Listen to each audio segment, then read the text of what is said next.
Muy buenas tardes, muchas gracias por asistir a esta mesa redonda de cómo la inteligencia artificial afecta al puesto del trabajo.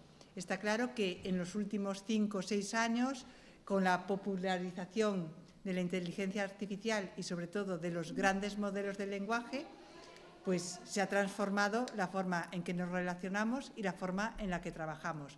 Esto no viene de la noche a la mañana, sino que el término inteligencia artificial ya se definió en los años 40-50, pero es cierto que ahora se dan unas condiciones diferentes que hacen que cale tanto en el tejido industrial como en la sociedad.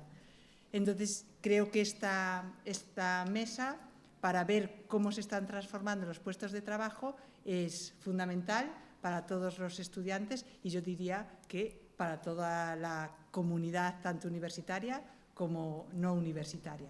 Y estamos aquí con 5 grandes profesionales que voy a pasar a presentar antes de que comencemos con la mesa redonda. Pues empezamos por allí con Iñaki. Iñaki es director de Personas, Talento y Cultura en la consultora CYC, no sé cómo la pronunciáis vosotros. CIC, cuyo lema es Tecnología al servicio de las personas. Después tenemos a Guillermo Romero, de SAICA, y su puesto de trabajo es People Governance Expert, ¿no? ¿Lo he dicho bien? Lo has dicho bien. Y también trabaja en el Departamento de Recursos Humanos. Tenemos a 2 personas de Recursos Humanos y a una tercera persona aquí, a Sergio Ibáñez Laborda, que yo creo que estás un poco en medio, ¿no?, de Recursos Humanos y la parte más técnica industrial, ¿no? Estoy bien ubicado, sí. Estás muy bien ubicado. Sergio Ibáñez Laborda es divulgador de inteligencia artificial, orientador laboral y anteriormente era responsable de la Bolsa de Empleo de CESTE. Y su lema, a mí me encanta, es el siguiente: cuando todos aportamos, todos ganamos. Y ahora pasamos aquí a la parte derecha y tenemos a Alejandro Carbonell, de FERSA, que es ingeniero mecatrónico con máster en inteligencia artificial. Tiene más de 5 años de experiencia en la aplicación de modelos de aprendizaje y análisis de datos. Y actualmente se encuentra dirigiendo en FERSA el área de simulación en investigación y desarrollo en España.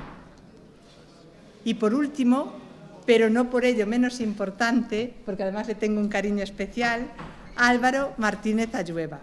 Álvaro estudió aquí Ingeniería Electrónica y Automática y ya como estudiante era superactivo. Estaba en asociaciones de estudiantes, colaboraba en diferentes iniciativas, organización de congresos. Entonces hemos coincidido, digamos, muchas veces. Entonces me ha hecho especial ilusión ver que estaba en esta mesa, ¿no?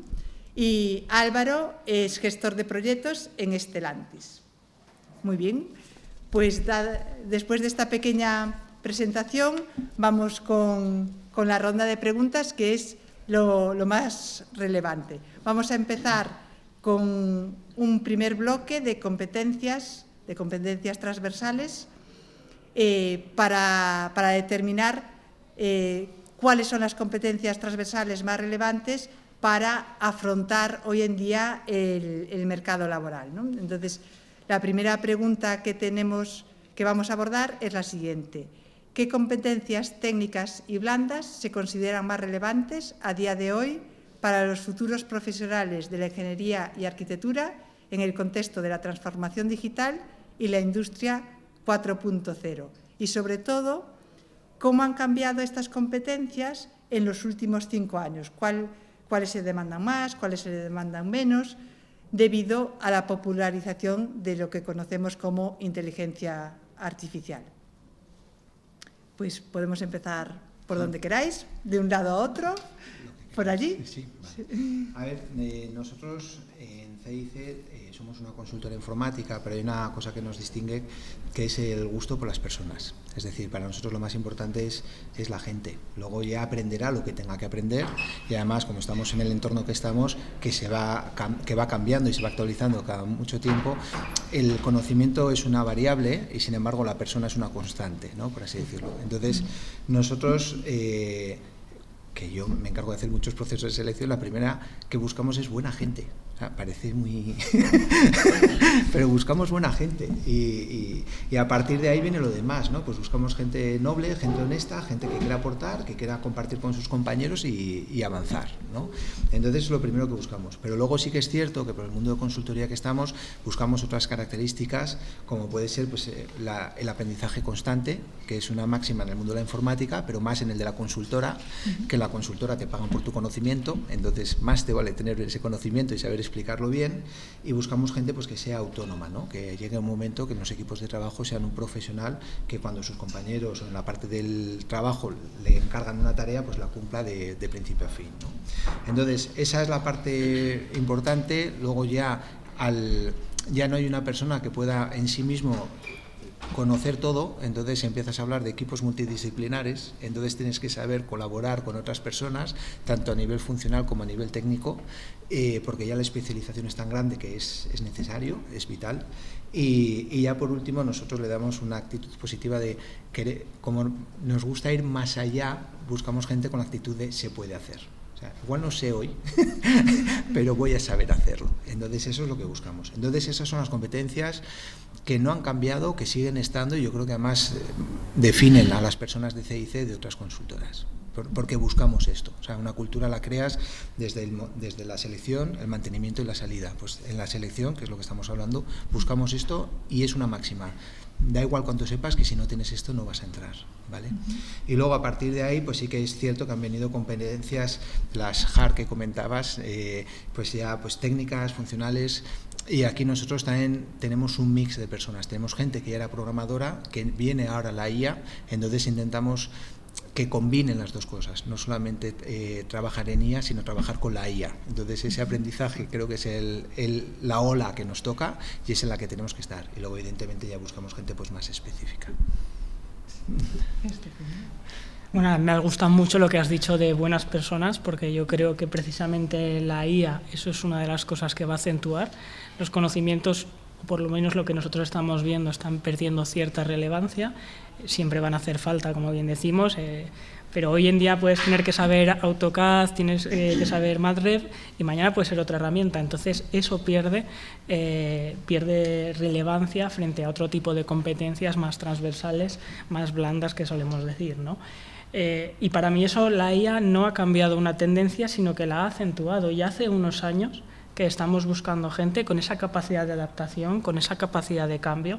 La IA está transformando la velocidad a la que se producen esos cambios, porque ya no tienes que tener un proceso igual de aprendizaje tan largo, tienes ese compañero, ese copiloto, ¿no?, que le han puesto incluso el nombre a una de las IAs. Bastante adecuado. Bastante adecuado, en mi opinión, que te va a acompañar en tu trabajo, y entonces lo que va a ser importante es cómo eres capaz de adaptarse a ese cambio, qué resiliencia tienes para no verte, porque puede ser muy estresante, ¿no?, todos esos cambios, pues el poder seguir adelante aprendiendo y desaprendiendo, porque uno de los problemas que tenemos gente que aprende muy rápido, ¿no?, pero le cuesta luego dar ese cambio de dejar de hacer las cosas de una manera y empezar a hacerlas de otra. Por eso es importante la capacidad de aprender y la capacidad de desaprender.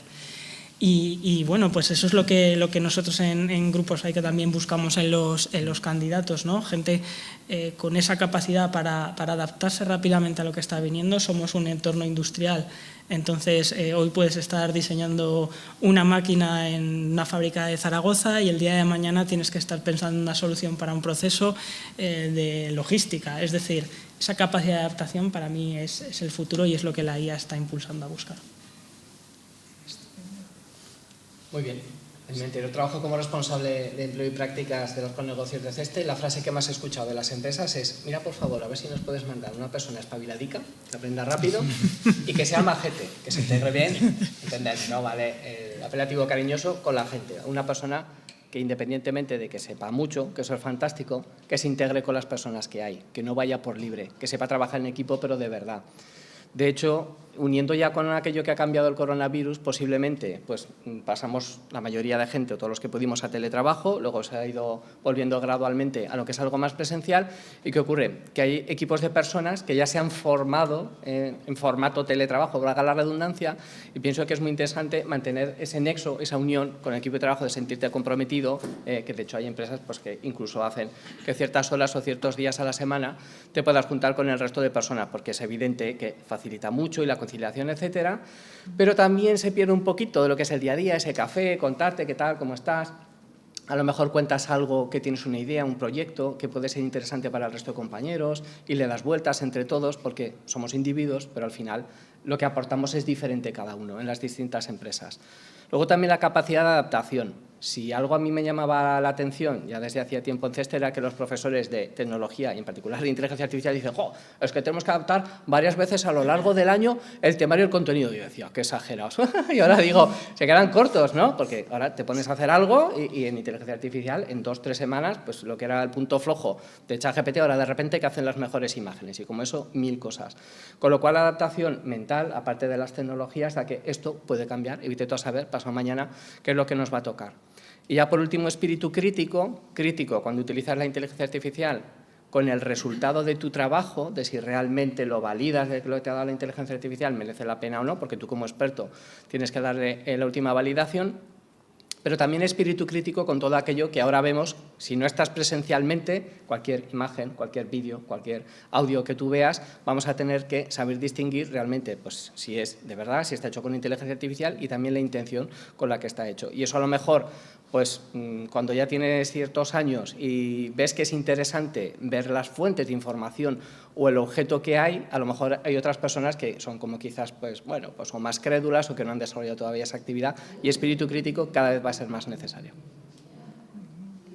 Y yo diría que si no eres muy majete o muy majeta y además pues no eres muy espabilado, pues por lo menos aprende Python, que te va a abrir puertas, ¿no? Las soft skills siguen siendo las mismas, como habéis comentado, yo estoy súper de acuerdo en que seguimos viendo las mismas necesidades de personas cercanas, personas que sepan trabajar en equipo, y eso es un camino que cuesta, ¿no? Que es muy personal, que trabajar esa parte de ti pues es pasear por el parque un rato, pensar sobre ti, qué haces, cómo lo puedes hacer mejor. Y eso es fundamental en la parte personal. Y luego en la parte técnica, creo que ahora mismo hay un poco de marea, ¿no? Con toda la inteligencia artificial, con todas las evoluciones que está viendo. Y creo que hay que saber hablar IA, hablar con la máquina. Se emplean unos lenguajes al hablar con ChatGPT, que lo habréis notado todos cuando habláis con ChatGPT, que hay pues, fórmulas que funcionan mejor, estructuras de datos o cómo pasar las cositas bien ordenadas, ¿verdad? Que le gusta mucho el orden a la inteligencia artificial. Entonces, ese saber hablar IA, saber que cuando me pide una imagen, pues es que me lo hace mejor así, o si quiero corregir esta imagen, necesito pensar que, cómo se está generando y qué capacidades tiene para no pedir por encima de eso, ¿no? Ese tipo de cosas se consiguen tocando con la inteligencia artificial. Y Python es un lenguaje que tenéis al alcance de cualquiera, que me parece el más adecuado a día de hoy para abarcar esa parte técnica y que recomiendo muchísimo para la parte técnica, sea cual sea el ámbito de trabajo en el que os vayáis a desenvolver. Nosotros desde Recursos Humanos nos llegan muchas veces consultas a mí personalmente para que vaya a entrevistas a administrativos, gente de otros perfiles que no son ingenieros como yo, pero que se quiere evaluar pues, qué tal se dan esas competencias de programación que a lo mejor ya van apareciendo por los currículum de administración y dirección de empresas y cosas así. Pues valoro un poquito eso. Creo que es lo más interesante a nivel técnico, además de toda la construcción de tus cualidades como persona que son indispensables, pues por ahí yo creo que tenéis cositas que podéis rascar. Yo no sé qué más añadir con este pedazo de apertura de esa redonda. Bueno, Alejandro sabrá, ellos también están mucho en el mundo de automoción. Nosotros en automoción siempre hemos estado a la vanguardia. todas las tecnologías que se han desarrollado, pues generalmente se han implantado primero en automoción. Esto es porque al final la automoción mueve un montón de PIB en España, somos uno de los mayores productores de coches de Europa, incluso del mundo, y siempre hemos estado a la vanguardia, ¿no? Tanto en la transformación digital, en todo lo que es la implantación tecnológica, automatización de sistemas, etc. Entonces, para nosotros es algo que está en nuestro día a día. Sí que es cierto que con la inteligencia artificial han cambiado un poco cómo aplicamos las cosas, qué vuelta le damos, sobre todo el procesamiento de datos. Nosotros tenemos un montón de datos en la industria de automoción. Y sí que es cierto que tenemos que buscar esas soft skills, que es cierto, ¿no? Para poder trasladar un poquito ya cuando estás en una posición un poco de gestión de personas, ¿no? Y a nuestros equipos que sean capaces de llegar a nuestras líneas de producción. Pues para que no suceda lo mismo y te dejen ya sin poder contribuir, ahora empezamos por ti, Álvaro. Y aparte de saber hablar, están apareciendo como nuevas profesiones y nuevos puestos de trabajo. Una de ellas es saber hablar al prompt, ¿no? Los ingenieros e ingenieras del prompt. ¿Y qué habéis percibido vosotros en los últimos 5 años como nuevos puestos de trabajo, a diferencia de años anteriores? Nosotros en Stellantis Zaragoza tenemos un compromiso dentro del plan estratégico de la compañía, que es el Dare Forward 2030, en el cual estamos comprometidos con la electrificación. Y esta electrificación, pues obviamente exige una mejora de proceso para poder ser competitivos en el mercado. Entonces, todo ello no sería posible si no adquirimos competencias tecnológicas, es decir, si no somos capaces de utilizar herramientas con inteligencia artificial, preparar nuestros prompts, etcétera, para poder manejar nuestros daily tasks, no somos capaces, ¿no?, de optimizar nuestros procesos. Y todo ello está muy comprometido en todo el plan estratégico de Stellantis. Nuestros compañeros de recursos humanos hacen inciso en esto, tenemos programas de capacitación interna y sí que es cierto que los puestos últimamente han ido cogiendo más capacidades y cuando antes una persona era ingeniero de producto, pues ahora tiene que ser ingeniero de producto y tiene que saber aplicar la inteligencia artificial para que pueda redactar un datasheet de una pieza técnica, especificaciones, etcétera. Yo lo veo muy también en ese sentido, en el que no es tanto que se creen puestos totalmente nuevos o diferentes, ¿no?, dentro de las compañías. Por lo menos, de momento, llegará el momento en el que la inteligencia artificial ya requiera de oficinas de inteligencia artificial dentro de las empresas, que hay muchas que ya están montándolas. Pero más que puestos en general, diría que hay una democratización de esa tecnología que te permite que puestos que antes no tenían esas habilidades o esas competencias de desarrollo, a lo mejor de pequeños algoritmos de inteligencia artificial o aplicación de programación a sus tareas del día a día, o tratamiento de datos, ¿no? Antes existía el departamento de Data Analyst y era un departamento donde el ingeniero mandaba sus necesidades y les devolvían unos resultados, ¿no? Hoy en día se espera un poco más que esas capacidades, a lo mejor hay un departamento de análisis de datos, pero no va a dar abasto para todo el tratamiento de datos que tiene el mundo digital que tenemos hoy. Así que esas capacidades sí que tienen que ir trasladándose poco a poco al resto de departamentos y al resto de puestos de trabajo que requieren de eso. Fundamental, los datos son los que guían las decisiones estratégicas a largo plazo y también a corto plazo. Entonces, bueno, capacidad analítica de datos supongo que se requiere a todos los niveles, tanto a nivel ingeniería como a nivel interpretación, contabilidad, administración, gestión. Pues no sé si vosotros, por vuestra parte, queréis añadir alguna cosa más. En el caso de CESTE, como Escuela de Negocios, ha ocurrido que la inteligencia artificial era una asignatura que daba un profesor a ser una herramienta que ahora es transversal y que tanto en carreras, posgrados, la formación a desempleados, incluso a directivos, pues ya se utiliza por parte de todo el profesorado. Con lo cual, pues ha pasado de una cosa que contaba sobre un profesor a una actividad o herramienta que ya se utiliza en todos los niveles. Nosotros es que desde Grupo SAICA es un poco lo que han comentado los compañeros, ¿no? Estamos en un punto en lo que no hay cambio de puestos de trabajo, pero sí optimización de ese talento que ya teníamos dentro.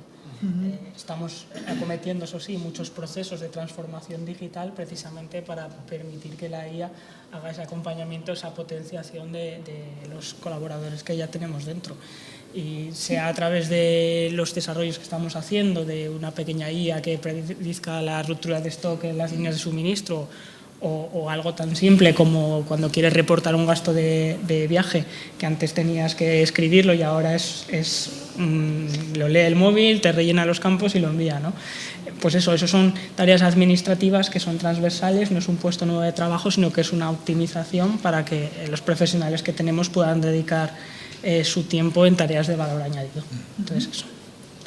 En nuestro caso tenemos lo que se ha estado comentando aquí, que es aprender a trabajar con la IA, ¿no? Que yo creo que es transversal y que todos estamos ahí, pero nosotros también como buscamos soluciones para el cliente, sí que es cierto que nos ha generado dos posiciones más, por así decirlo. Tenemos técnicos de IA, es gente que sabe programar en la IA y crear los entornos y los marcos que sean seguros para las empresas, para el uso de la IA. No quieres, como ha ocurrido, que alguna persona suba a la IA las instrucciones del motor X de un aerogenerador y de repente esté accesible a todo el mundo. Entonces nosotros somos los que construimos esos entornos seguros y además tanto para subir como para consultar, etcétera, pues generamos eso. Entonces tenemos gente que programa la IA para hacerla propia y que la empresa esté segura. Y luego también el otro rol que tenemos es el de la funcionalidad de la IA. Es decir, se habla mucho de la IA, pero creo que todavía no sabemos encontrar esas oportunidades reales de la IA. ¿Dónde se va a marcar la diferencia o cómo consigues realmente hacer un paso adelante, ¿no? Entonces tenemos gente experta pues, en entender la funcionalidad del cliente, experto en IA y experto en nuestra tecnología. Entonces están buscando todo el rato esos puentes en el que pueden marcar la diferencia dentro de un negocio, ¿no? Entonces sí que tenemos esas dos vertientes. Me alegra mucho que hayas introducido ese punto de vista, porque tenemos también, aparte de la seguridad, los dilemas éticos relacionados con el uso de la inteligencia artificial, desde la introducción de conjuntos de datos con sesgos que nos pueden llevar a tomar decisiones erróneas muy costosas para las entidades, para las empresas, para la sociedad. Y quería saber un poco vuestra opinión de cómo está afectando esto a los puestos de trabajo, porque también, por otro lado, tenemos la resistencia al cambio, ¿no? Nos cuesta cambiar, nos cuesta desaprender, como decía antes el compañero, cómo la formación de los empleados, de los trabajadores, cómo se está llevando a cabo y cómo se están abordando estas cuestiones éticas que en Europa también son legales en algunos casos, porque somos pioneros en legislar estos aspectos, ¿no? Eso es. A ver, nosotros aquí hay como dos momentos. Ha habido un momento en el que nosotros modelábamos la IA, entonces nosotros generábamos que la IA interpretara unos datos y ahí había que tener cuidado con todo lo que has comentado de sesgos, etcétera. Aparentemente, por lo que me han comentado, no soy experto en esto, sí que es cierto que la IA ha ido evolucionando, entonces ya lo que es ese modelado ya viene. Entonces ya nuestra labor es más de vigilancia, es decir, vigilancia ante que el caso de uso sea ético, vigilancia ante que la respuesta que da la herramienta también sea ética y si no lo es, lo pare. Y entonces ha habido ese cambio de paradigma que nosotros hemos encontrado. Bueno, nosotros vamos un poco más lento, ¿no?, que las consultoras y demás. Y siempre teniendo en cuenta que esto va más allá de tecnología, ¿no? Nosotros tenemos un código ético en la compañía y cuando llega una nueva tecnología, sea en este caso la IA o sea otra, es nuestro modelo de referencia, ¿no? Al final creemos que si inculcamos esos valores a todos los trabajadores, eso te va a permitir actuar ante estos desafíos que están surgiendo, se te haya formado no específicamente para la IA. En este momento nosotros no estamos formando específicamente para la IA, pero sí estamos empezando a trabajar en los distintos proyectos implicando a todos los departamentos de manera que tengamos no solo las valoraciones más técnicas de esto se puede o esto no se puede, sino también las valoraciones de compliance, las valoraciones de realmente esto con nuestros trabajadores es lo que queremos hacer, es algo que sea éticamente responsable con ellos. En definitiva, incluir, ¿no?, esos criterios ESG que tanto se han oído en los últimos años en la valoración de usar o no una nueva tecnología como es la IA. Muy bien. Yo siempre digo que la inteligencia artificial se aprende, se practica y se comparte. Entonces, cuando tú ves a un compañero que es docente, que la está utilizando y la está utilizando bien, ya te ha dado el mejor manual y tutorial de aplicación, porque ves que les ha compartido y que hace más cosas en menos tiempo. Con los alumnos lo mismo, lo que pasa es que a veces se pueden pasar de frenada y utilizarlo quizás más de la cuenta, para lo cual hay rúbricas donde queda escrito lo que se puede hacer y lo que no, y también hay un módulo dentro de las asignaturas que se les comenta al principio, en el cual se habla de la referenciación. Antes el coco o el peligro o lo que había que evitar era el plagio, y ahora pues hay que hacer un uso responsable de la inteligencia artificial, porque además muchas veces se nos va a la cabeza, pues que te redacte y te hace, bueno, te puede ayudar en la parte de ideación y te puede ayudar también en la parte de corrección final, no necesariamente te tiene que apoyar en la parte de redacción, que es lo primero que se nos viene a la cabeza.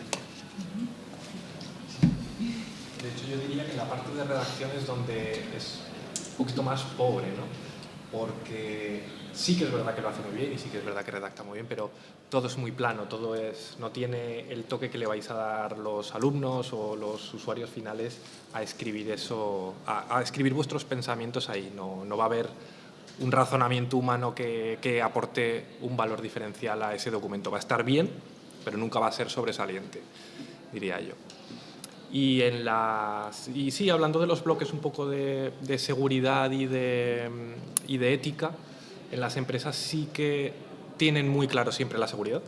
La seguridad siempre es algo que IT te va a ir detrás a perseguir. Oye, esto, no subas el documento de cómo ha quedado el mes a ChatGPT gratuito con tu cuenta diciendo, sobre todo, acuérdate de esto, ¿eh?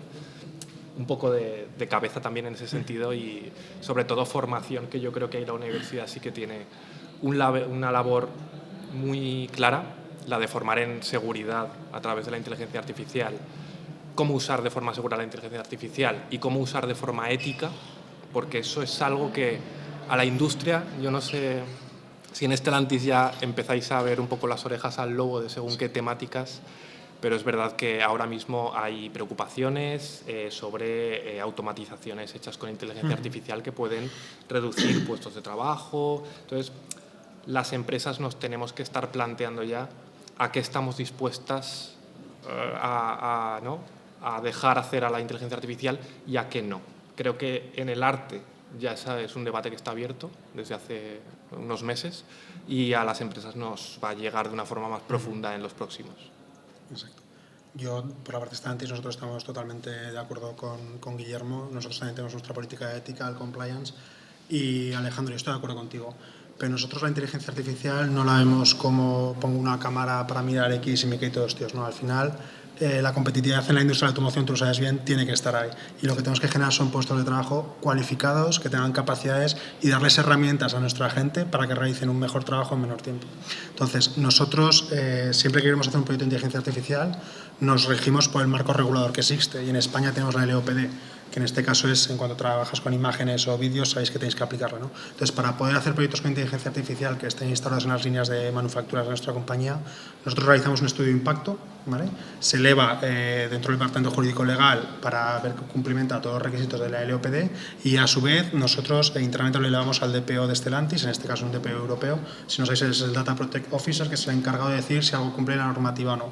Y en España, la suerte que tenemos, para la gente del management, para los técnicos la complicación, la calentada de cabeza de intentar cumplir es la LOPD, que es mucho más restrictiva que la GDPR europea. Entonces, con un buen estudio de impacto, con un Data Protect Impact Assessment adecuados y una valoración de la protección de los datos de las personas que trabajan en cualquiera de nuestras empresas, creo que la IA tiene mucha cancha. Es cierto que tenemos que poner cabeza, tenemos que hacer cosas con sentido, no todo es IA, no todo vale, no podemos utilizarla para todas las cosas, y con todo este marco que nos ofrece la legislación española, yo creo que quedan bien instauradas y bien argumentadas la utilización de la inteligencia artificial, en este caso en nuestras líneas de Stellantis.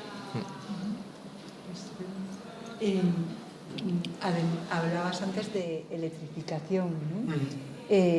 Los grandes modelos de lenguaje consumen una barbaridad el entrenarlos y el usarlos incluso también, cuando a veces es algo tan simple como redacto yo el correo electrónico, aunque no me quede tan perfecto, ¿no? Entonces, en ese aspecto, ¿se está trabajando de algún modo? ¿Se está haciendo algún tipo de recomendación? Porque al fin y al cabo es Son recursos, son gastos. Recursos y debería estar dentro de la parte green de la empresa, ¿no? Y de por lo menos la intención de regularlo o de divulgar al respecto dentro de las empresas.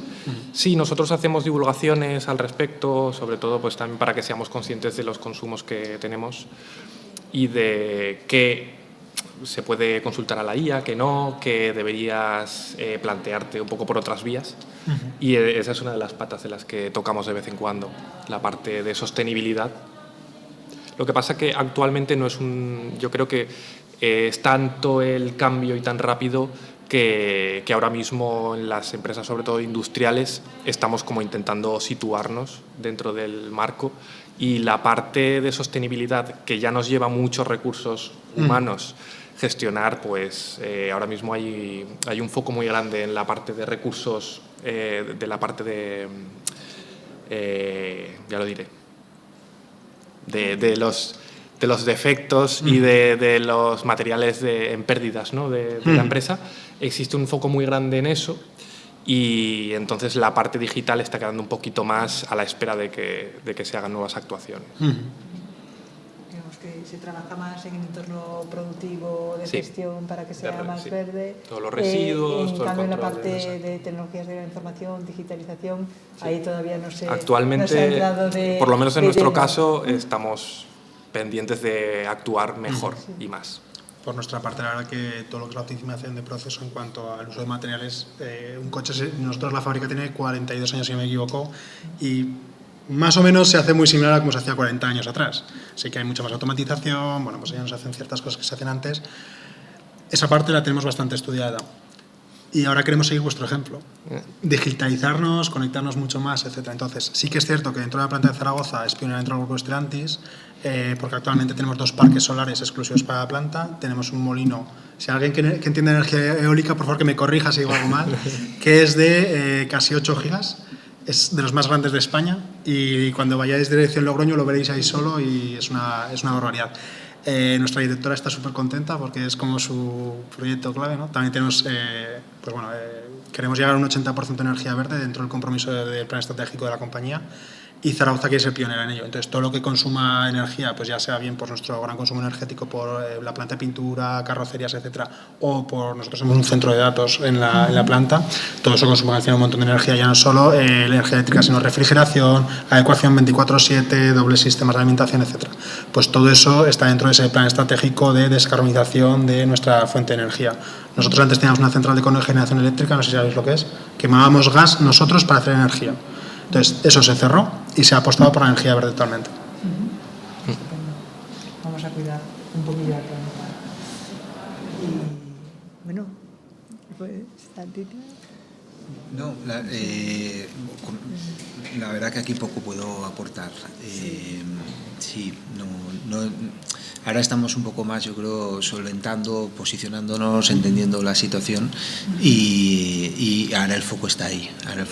Yo creo que habrá un momento para todo de optimización, pero yo creo que va a ser la siguiente ola. Esta primera ola creo que nos tenemos que posicionar bien, entenderlo bien, y luego ya iremos mejorando el proceso. Yo creo que estamos todavía en un punto, ¿no?, que no se está usando de manera masiva, al menos en nuestro caso.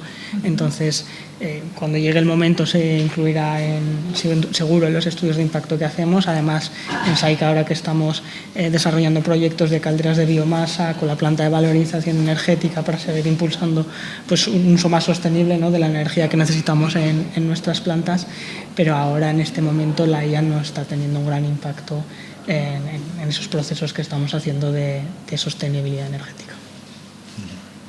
Pues ahora viene la pregunta del millón, digamos.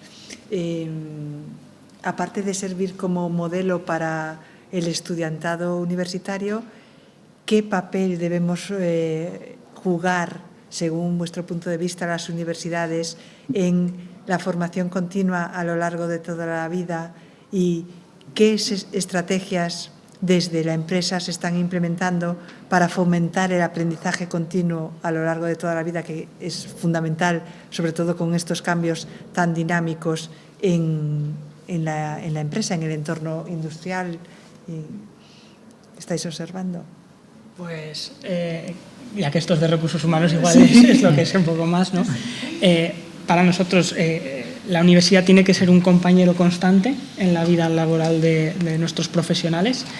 Bueno, de hecho, nosotros tenemos alguna colaboración ya con la Universidad de Zaragoza a través de la Cátedra de Soluciones Sostenibles y la de Cátedra de la Empresa Familiar, pero creemos que tiene que ir más allá de eso, ¿no? Que sea a través de cursos, microcursos, de planes de formación más flexibles, organizados con empresa-universidad. Creemos que ese es el camino, de manera que la universidad esté presente como un apoyo para esa gran adaptación al cambio que tienen que tener los trabajadores ante un mundo tan cambiante.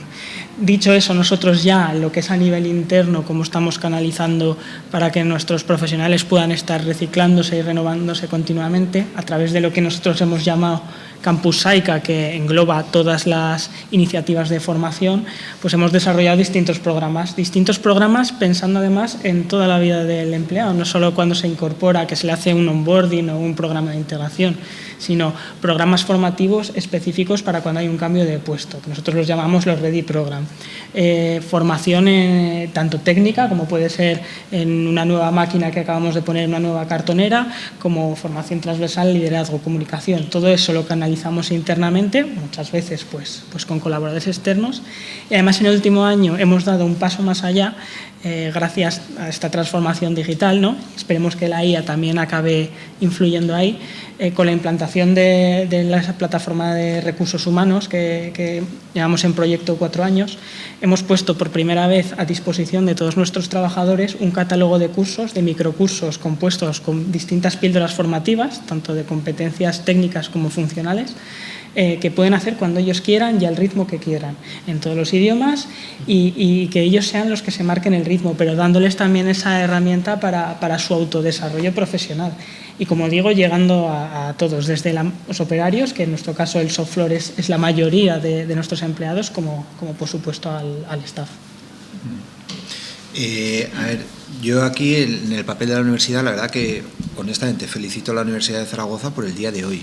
O sea, el evento que estáis haciendo de empresas, alumnos, la verdad que es excepcional. Me toca a mí viajar País Vasco, Navarra y Aragón, y os puedo decir que el día de hoy es increíble. O sea, veo los pasillos llenos, atascados, y da gusto de ver esa actitud. Entonces, creo que es muy importante que los estudiantes tengan la universidad cerca.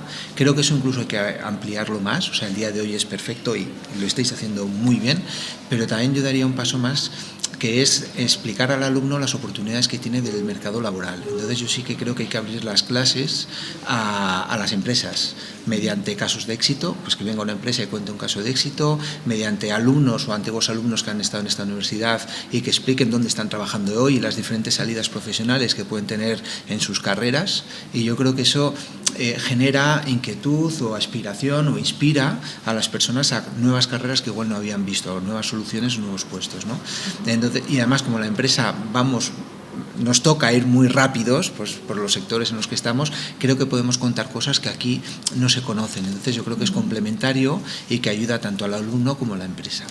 Eso por un lado. Y luego por el otro lado, a nivel interno de empresa, ¿qué estamos haciendo de formación? Nosotros tuvimos un caso curioso en el que nos pidieron hacer caminos formativos. Entonces dijimos, pues a partir de ahora tenéis caminos formativos. Y no funcionó, no entendían lo que era eso. O sea, creo que si les pongo un programa o algo de IA me lo habrían entendido, pero yo dije, oye, pues a partir de ahora podéis hablar con vuestro manager, con vuestro jefe de vuestro camino formativo. Nadie entendió. Entonces sí que es cierto que tenemos que aterrizar esos conocimientos y entonces los delimitamos muy bien. Explicamos unos caminos troncales y unos niveles dentro de los caminos. Y era una forma en que tanto el manager como la persona hablaban el mismo idioma. Entonces cuando decíamos que en tal habilidad uno tiene el nivel 2 o tiene el nivel 3, todos lo entendemos. Y da igual en qué departamento estés, ¿no? Entonces requiere un ejercicio de entender muy bien tu empresa y de encontrar el modelo, pero una vez que lo tienes te permite a partir de ahí que la gente sepa dónde está y qué tiene que hacer para crecer, que me parece muy importante, ¿no? Entonces ahí las universidades sí que creo que tenéis cabida también en apoyar ese ejercicio con microformaciones. Hoy por hoy el mundo se ha vuelto fast, se ha vuelto rápido, y entonces todo tiene que ser para allá y tiene que ser micro y con un gran impacto, ¿no? Y ahí yo creo que la universidad sí que tenéis una serie de conocimientos que no han cambiado, que son fundamentales, que son esenciales esenciales y que creo que es muy bueno que estéis cerca de la empresa porque se retroalimenta. Es decir, creo que al profesor le interesaría estar cerca de la empresa y entender esa realidad que hay para adaptar su temario, como a la empresa le interesa estar cerca de la universidad para trabajar de forma conjunta, ¿no? Como decía tu lema, juntos todos ganamos, ¿no? Efectivamente. Ahora me estaba viniendo a la mente que yo muchas veces digo, cuando hablo con los alumnos en CESTE, de que vengo del más allá del mundo educativo, porque es que parece que son dos mundos estancos, que no deberían serlo. El mundo educativo, que aprendes, que te evalúan con los exámenes, y de repente cuando te gradúas pasas al mundo de la empresa, en la cual es diferente. Te enfrentas a problemas, trabajas en equipos, trabajas con personas, tienes que buscarte la vida y utilizar habilidades diferentes que memorizar y volcar, que no solamente se hace eso en la universidad, pero es una parte importante. Entonces les digo que les vengo del más allá de la graduación. De hecho, recuerdo una anécdota que en una graduación, el día de la cena, se me acercó un alumno, me dio un abrazo y dijo: ¡ay, Sergio, qué bien que nos contaste lo de LinkedIn! Porque fíjate, voy con antelación al resto de otros alumnos, pues que no lo utilizan y tal. Entonces la anticipación yo creo que es interesante. Igual que hay mucha gente que llega a LinkedIn ya, digamos, un poquito tarde cuando busca trabajo y el networking has tenido que empezar a sembrarlo antes para que te dé los frutos, pues igual con el buen uso de la inteligencia artificial. Luego también ocurre que es interesante que los profesores, además de la labor docente, pues que haya una parte, un porcentaje, pues que sean profesores, que sean profesionales de empresas, que también puedan contar esos casos de uso, esos casos de éxito o metidas de pata, que todo puede haber, ¿no?, para escarmentar en cabeza ajena. Y a la hora de las prácticas, tan interesante, ¿no?, tanto prácticas obligatorias como voluntarias, porque más allá de una nota, de un expediente o de haber sacado una titulación, lo que sí te van a preguntar en las empresas es ¿qué más has hecho aparte de estudiar? Ante lo que comentabas de esas actividades extraacadémicas que son tan interesantes, has conocido gente, has desarrollado habilidades, has creado una red de contactos y esas competencias blandas a lo mejor resulta que es lo más importante y lo que más valoran, aparte de la titulación que evidentemente hace falta para empezar. Estupendo. No sé si queréis añadir alguna cosa. Sí, yo iba a decir que me gusta mucho la palabra que has usado de anticipación, porque creo que la universidad es clave en la anticipación de todas las tecnologías antes de salir al mercado y a producirse productos que luego nosotros, las empresas, sobre todo industriales, utilizamos, ¿no?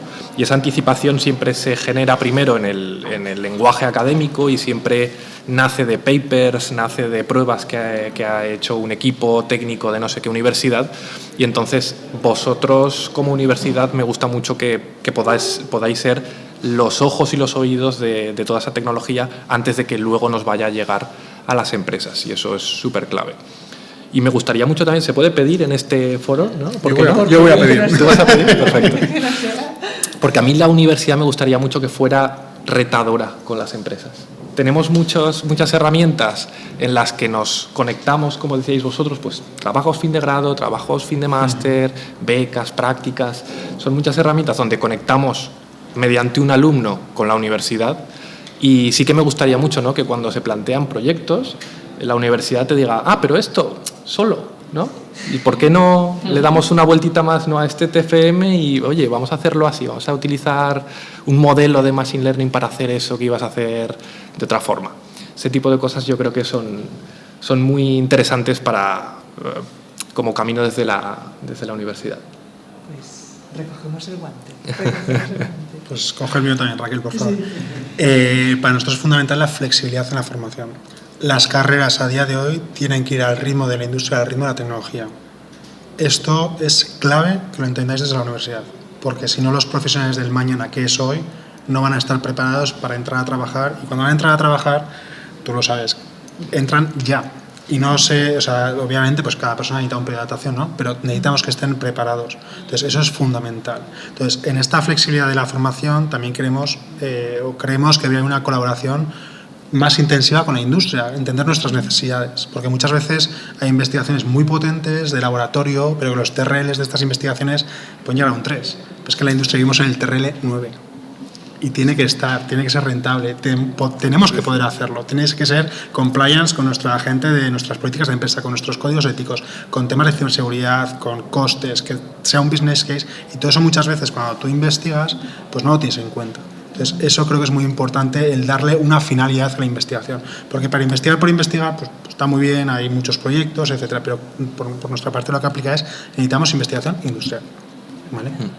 Y luego sí que a mí ya un poco más a nivel personal me gustaría, que sé que se hace, porque además yo fui mentor de mi grado, que los servicios de mentoría y asesoramiento de guiado a los alumnos, desconozco si se siguen haciendo, si no los hacéis, por favor, retomarlos, y si seguís a hacerlo, fomentarlo, y fomentarlo con las empresas, porque es algo que es muy potente. Y nosotros, hace poco, los dos chavales que hay abajo en el stand nuestro Stellantis, han hecho prácticas con nosotros, se les ha mentorizado por parte de sus universidades con los TFGs, etcétera, con el proyecto de prácticas, y nosotros en la empresa igualmente, tanto por la parte técnica como por la parte de recursos humanos, etcétera. Y es el claro ejemplo, son los profesionales de hoy, porque ambos tienen contrato en menos de un mes después de las prácticas. Entonces, os invito a este tipo de asesoramiento mentorizado desde bien primero grado. Yo recuerdo que fui mentor de primero y segundo grado cuando estaba en cuarto, si no me equivoco más, y creo que es una experiencia muy buena tanto para mentores como para chavales. Y alguno de los mentorizados ahora trabaja conmigo. Casualmente, pues bueno, compartimos la etcétera. Entonces, os invito a que sigáis con estas iniciativas. Y luego creo que por la parte de recursos humanos, los colegas del lado izquierdo de la mesa para nosotros han resumido claramente pues, cómo trabajamos los grandes grupos empresariales, ¿no? Pues tenemos programas de formación interna, capacitación, tenemos plataformas a ritmo, microcredenciales, etcétera. Entonces creo que si la universidad pudiera integrarse en esa metodología, pues sería una vía potencial también de colaboración. Pues muchísimas gracias a los 5. Yo tengo más preguntas, pero creo que ya hemos consumido todo el tiempo. Entonces, antes de cerrar, sí que me gustaría darle la palabra al público por si tienen alguna pregunta, y aunque nos pasemos un poquito, vamos a darle la palabra para que ellos también puedan intervenir. A mí me gustaría preguntar una cosa. Primero de todo, soy Gonzalo, ¿vale? Estudiante de matemáticas, y estoy haciendo ahora mismo unas prácticas de inteligencia artificial como programador. Con el mundo de la inteligencia artificial que está evolucionando tan rápido, y a reunirme con diferentes empresas, me surge una duda, y es, ¿merece la pena hacer un máster en inteligencia artificial con el grado de evolución que está teniendo? Lo digo porque en las prácticas me estoy teniendo que formar yo, por mi parte, las estoy haciendo en la Universidad de Zaragoza, son voluntarias, como de esos mencionados y la universidad voluntarias. Y claro, al estar formándome por un lado, sí que estoy viendo que hay una gran diferencia en la formación que hay, pues por ejemplo, de vídeos o información que te puedes encontrar hace un mes a hace 5 años. Entonces, no sé yo hasta qué punto tener una titulación que acredite que tú sabes hacer X sirve de algo dentro de 5 años, o si merece más la pena tener un cierto grado de experiencia. Yo, desde mi parte, que sí que estoy titulado en inteligencia artificial desde hace 5 años, de hecho, como dices, lo que yo estudié en ese máster creo que puedo usar el 5% a día de hoy, ¿vale? Pero, y este es un gran pero, creo que las bases de conocimiento de la inteligencia artificial, que son la clave para luego poder extenderla de una forma segura, para poder entender cuándo va a fallar y cuándo no. Todo ese core, eso te lo quedas. Entonces, no son las técnicas que se utilizaban. Yo, por ejemplo, aprendí en ese máster a hacer los análisis lingüísticos a través de programación. Eso, 2 años después, llegó ChatGPT y se fue. Entonces, pero sin embargo, todo ese análisis que tú tienes dentro, que tú has aprendido cómo se hacía antes, también es valioso. Todo lo valioso que te puede servir si tu objetivo, por ejemplo, es simplemente entrar a trabajar en ese negocio, pues seguramente puedas entrar a trabajar en inteligencia artificial sin ese conocimiento de base. Pero si no haces un máster en IA, por lo menos busca el core de cómo funciona por dentro. Redes neuronales, si las tienes que hacer a mano, o sea, con los pesos, con las... He tenido esa información de redes neuronales... Eso es. Eso es. Todo lo profundo que se pueda. Sí, eso es. Yo sí que me gustaría añadir lo que ha dicho Alejandro. Lo primero, agradecerte, Gonzalo, que rompas, porque es muy complicado una mesa con el nivel que tenemos aquí, el levantar la mano y preguntar. Ahora ya no llevo la camiseta Stellantis, llevo la camiseta personal.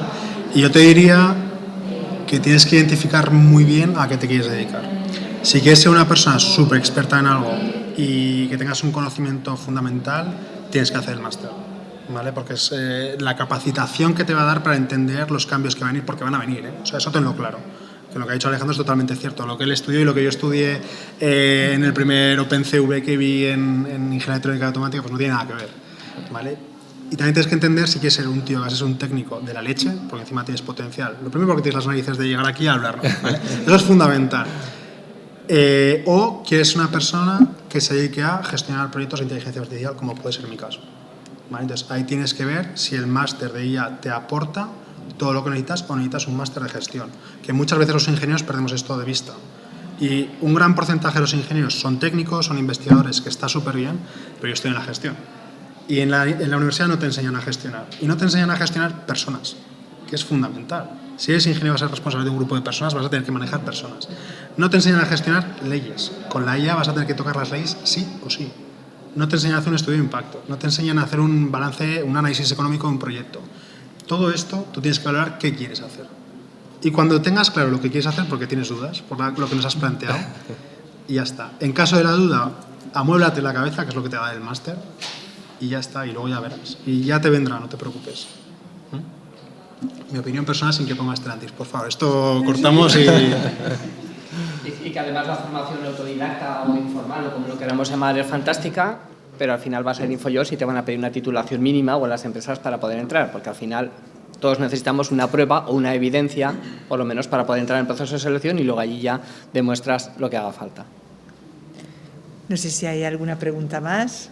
¿Sí? Yo quería aprovechar también para preguntar. Bueno, soy Alexandru, estoy estudiando y habéis mencionado del tema de los puestos de trabajo que se crean gracias a la IA, pero luego también tenemos, por ejemplo, en las noticias que son muy negacionistas en todo esto, que están continuamente hablando de todos los puestos de trabajo que se van a destruir a causa de la IA. Entonces, como persona que se va a enfrentar dentro de poco al mercado laboral, ahora que está empezando a aplicarse realmente la IA y demás, y se supone que van a empezar a destruirse puestos de trabajo, ¿cómo podría protegerme para los pocos puestos en concreto de un determinado área que no se pierdan, poder estar yo entre uno de esos y no ser el puesto que se pierda y que no me haya servido de nada mis estudios? Es que creo que primero de todo siempre se habla de destruir, pero yo creo que no va a llegar ese apocalipsis del trabajo. Lo que estamos viendo es que está transformando los puestos ya existentes, que está ayudando a que los distintos puestos que existan trabajen mejor, con un valor añadido mayor, con una diversificación de funciones mayor. Y luego tarde o temprano se generarán trabajos. Como toda revolución que ha pasado, puede haber un momento de incertidumbre, pero siempre se sale adelante. Y decías, ¿no?, de protegerte en los pocos puestos que van a quedar. Yo creo que la actitud correcta es la que se deriva de tener las habilidades, y vuelvo a lo que comentábamos al principio un poco los compañeros de este lado maligno de la mesa, esas habilidades suaves son las que te van a garantizar que tú vas a tener trabajo, porque si eres una persona noble, que está dispuesto a aprender, a trabajar y a aprender de tus compañeros, siempre con ese trabajo en equipo, es que no te va a faltar el trabajo.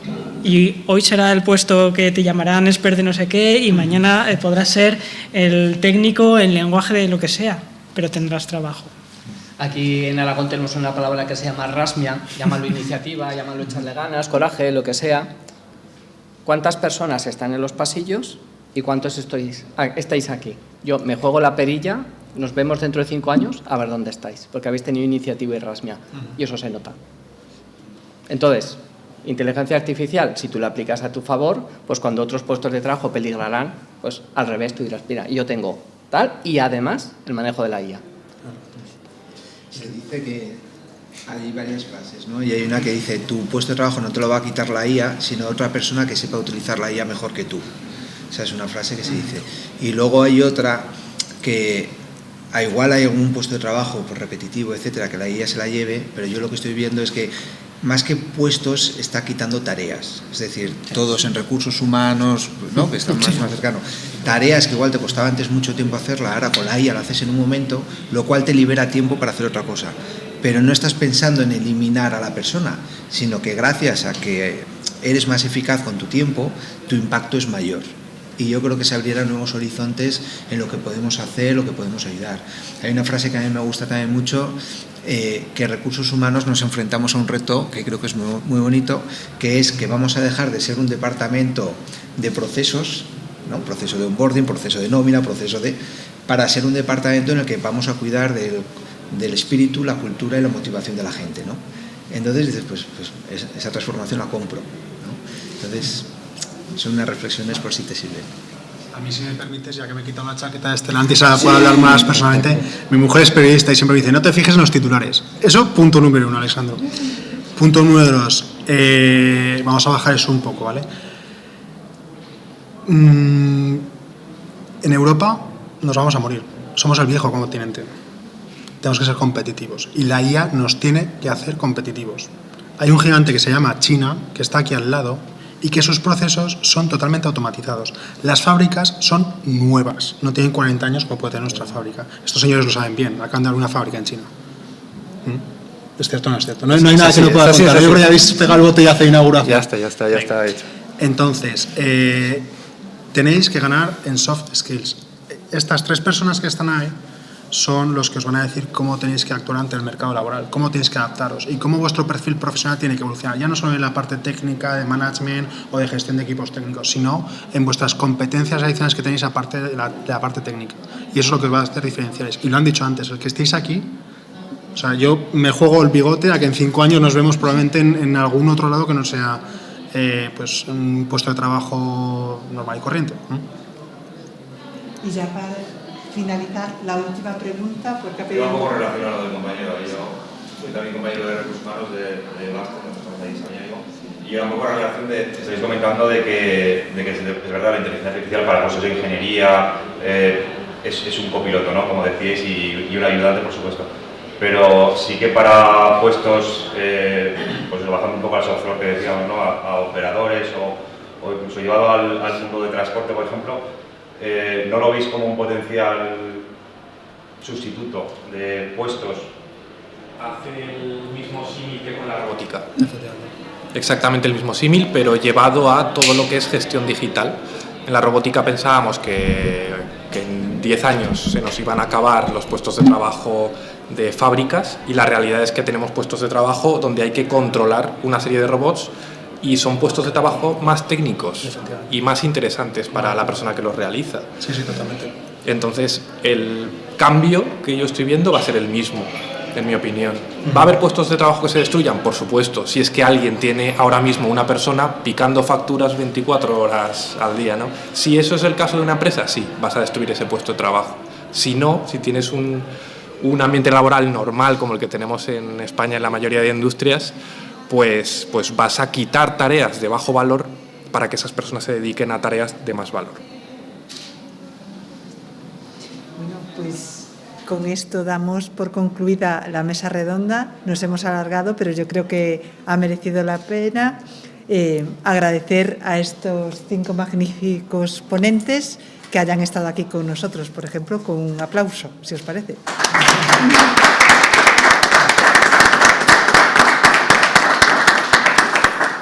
Nos retiramos ya.